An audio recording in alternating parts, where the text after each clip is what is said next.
একদম শেষ হয়ে যাওয়ার আগেই বানিয়ে নিলাম চালতার আচার। এ থেকে আমি কিন্তু 4বার চালতার আচার বানিয়েছি।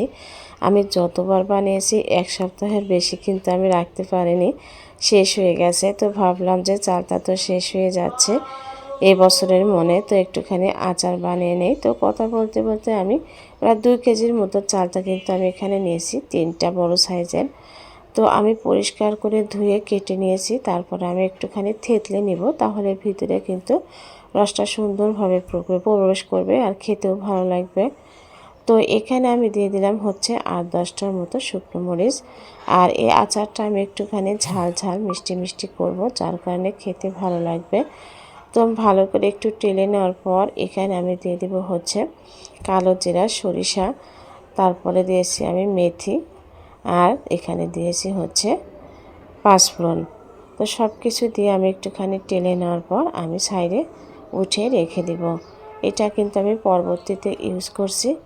তো এখন দেখতে থাকেন আর আমার ভিডিওটা স্কিপ করবেন না। তো এখন দেখতে পাচ্ছেন যে আমি এখানে চিনি দিয়ে দিলাম প্রায় 2 কাপের মতো। আর এখানে আমি অল্প একটুখানি পানি দিয়ে একটু শিরা তৈরি করে নিব। তো এর মধ্যে আমি আরও কিছু অ্যাড করব, দেখতে থাকুন। এখানে আমি দিয়ে দেব হচ্ছে খেজুরের গুড়। এই খেজুরের গুড়টাও আমি কিছুটা দিয়ে দিয়েছি, তাহলে দুটোর মিক্সে এই আচারটা খেতে কিন্তু অনেক বেশি ভালো লাগবে।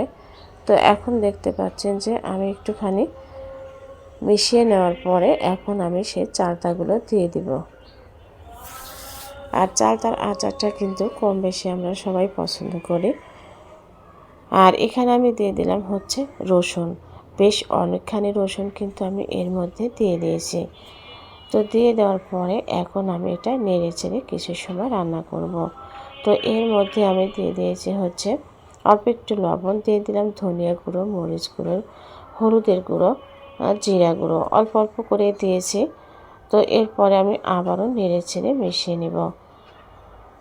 তো একটু সময় নিয়ে কিন্তু এই আচারটা বানাতে হয়।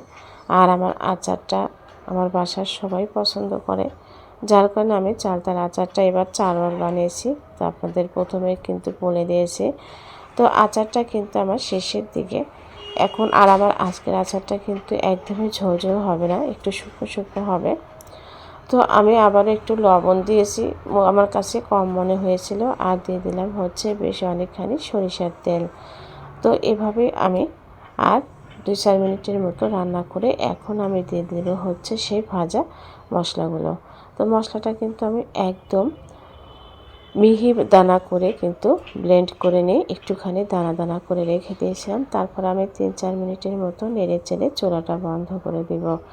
তো দেখতে পাচ্ছেন আমার চালতার আচারটা কিন্তু একদমই রেডি হয়ে গেছে, একদম ঝুরঝুরে হয়েছে। দেখতে কিন্তু ঝুরঝুরে মনে হলেও এটা যখন মুখে দিবেন তখন কিন্তু একদমই জুসি জুসি একটা ভাব চলে আসবে, আর খেতে অসম্ভব মজা। তো রেসিপিটা যদি আপনাদের কাছে ভালো লেগে থাকে তাহলে একটা লাইক করে সাথে থাকবেন, আমার চ্যানেলটা সাবস্ক্রাইব করবেন নিত্য নতুন আনকমন রেসিপি পাওয়ার জন্য।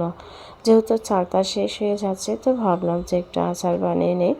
তো দেখেন মাশাআল্লাহ কালারটা কতটা সুন্দর আসছে।